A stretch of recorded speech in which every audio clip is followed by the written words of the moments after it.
The Quran says, you are busy piling up, calculating, developing your careers, your money, your occupation, your wealth, until you visit the graves. Think about it. When was the last time that you went to a funeral? Was it your mother? Was it your father? Was it your grandfather? Was it your uncle? Was it your cousin? Was it your friend? Was it your wife? Was it your husband? The last time that you visited the grave, when you went to a funeral and you saw that person whom you loved that was laughing, crying, live, boasting, wealthy, educated, denying, arrogant, whatever they were. What was the demeanor of the people when you walked in that funeral home? When that person was stretched out in their last suit? What was the demeanor? Were the people cracking jokes? Were they dancing? Were they clapping and singing songs? No. Silence. Melancholy. Trauma. Why? Because every person that walked in that room, seeing that person stretched out, the first thing they thought about was not the person. The first thing they thought about was that one day, this will be me. And then after you go to the funeral house, if you got the guts, if you're able to do so, you go to the grave. And now this is another scenario. And you say to yourself, is that it? I mean, 50, 60 years, scraping, struggling, scheming, lying, stealing, fornicating, jumping up and down, begging, working, and this is the end of it? I mean, is this what's going to happen to me? Are they going to be dropping me into a hole in the ground? A hole in the ground, the same hole that a cat digs after it defecates. Just a little deeper.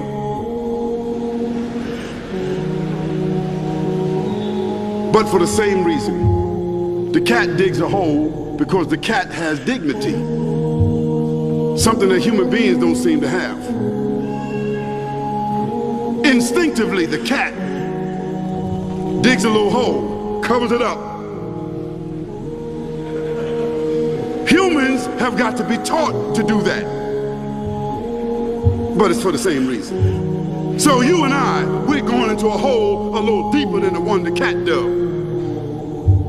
And all the people that's crying, pulling out their hair, screaming, almost acting like they're falling in the thing with you. They want to just jump in there with you. Not really though, you know, it's all an act. Because ain't nobody really gonna jump in there and stay in there. They don't love you that much.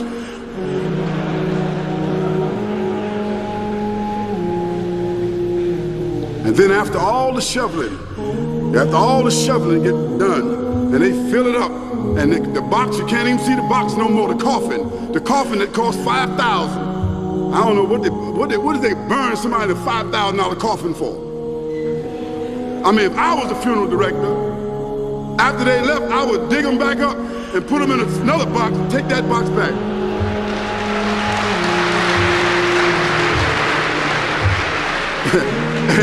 and honestly, I'm telling you, that's what they do. Yeah. So after all the money and all the drama, and they dig that hole and put you in there and cover you up.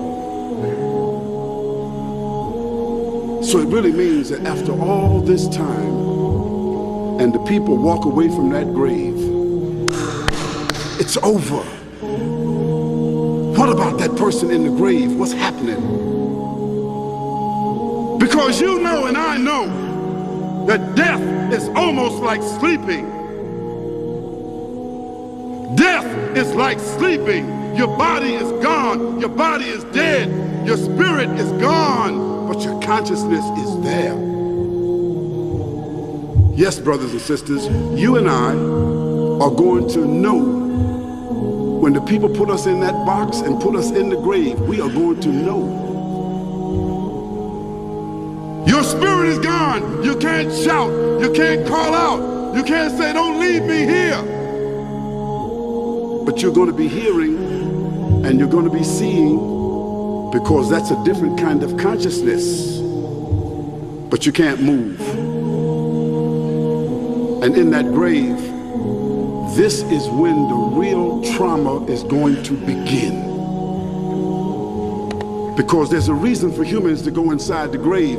If the Creator wanted to, He could have caused us to live and then disappear into the atmosphere. But He didn't. He caused us to go into another womb called the tomb. You started out in the womb of your mother, and you wind up in the womb of the earth called the tomb. From the womb to the tomb. This is the whole trip.